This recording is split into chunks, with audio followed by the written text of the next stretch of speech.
മാസത്തിലെ അവസാന ഞായറാഴ്ച രാവിലെ 11 മണിക്ക് രാജ്യം മുഴുവൻ മൻ കി ബാത്ത് കേൾക്കാൻ ഒത്തുചേരുന്നു.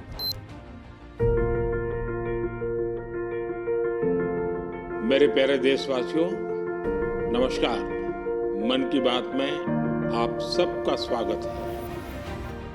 ഇവിടെ ഞാൻ എന്നതിലുപരി നാം എന്നതിനെക്കുറിച്ചാണ് സംസാരിക്കുന്നത്.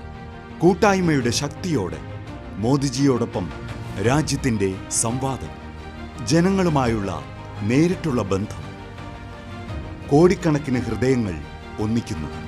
രാജ്യത്തെ ചെറുപട്ടണങ്ങളിലും ഗ്രാമങ്ങളിലും ഉയർന്നു വരുന്ന നൂതന ആശയങ്ങളെക്കുറിച്ചാണ് സംസാരിക്കുന്നത്. സ്വസേവനങ്ങൾ കൊണ്ട് നിശബ്ദമായി സമൂഹത്തെ മാറ്റിയെടുക്കാൻ പ്രവർത്തിക്കുന്ന അദൃശ്യരായ നായകർ.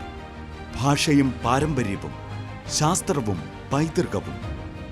വിദേശത്ത് ഭാരതീയ സംസ്കാരം, കർഷകരുടെ അധ്വാനം, വനിതാ ശക്തിയുടെ നിശ്ചയദാർഢ്യം, കായിക രംഗത്തോടുള്ള അഭിനിവേശം, യുവാക്കളുടെ പ്രതീക്ഷ. ഇന്ത്യൻ നായ്ക്കളെപ്പറ്റിയും മരങ്ങളെയും പ്രകൃതിയെയും പറ്റിയും യോഗയും ആയുർവേദവും വഴി ആരോഗ്യം നേടുന്നതിനെപ്പറ്റിയും. ശുചിത്വം മുതൽ ഓരോ വീട്ടിലും ത്രിവർണ പതാക. ആത്മനിർഭരതവും വികസിതവും ലോകബന്ധവുമായ ഭാരതത്തെക്കുറിച്ചാണ് പറയുന്നത് മൻ കി ബാത്ത്. അതിൽ ഒരു വികാരമേയുള്ളൂ: രാഷ്ട്രമാണ് ആദ്യം.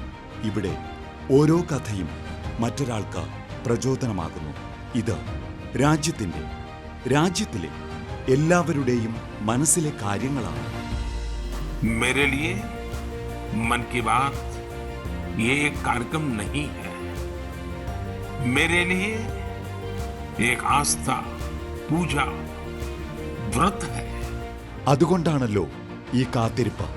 മാസത്തിന്റെ അവസാന ഞായറാഴ്ചയ്ക്കായി രാജ്യം പറയുന്നു, വരൂ കേൾക്കാം നമുക്ക് മൻ കി ബാത്ത്. ആകാശവാണിയിലും ദൂരദർശനിലും.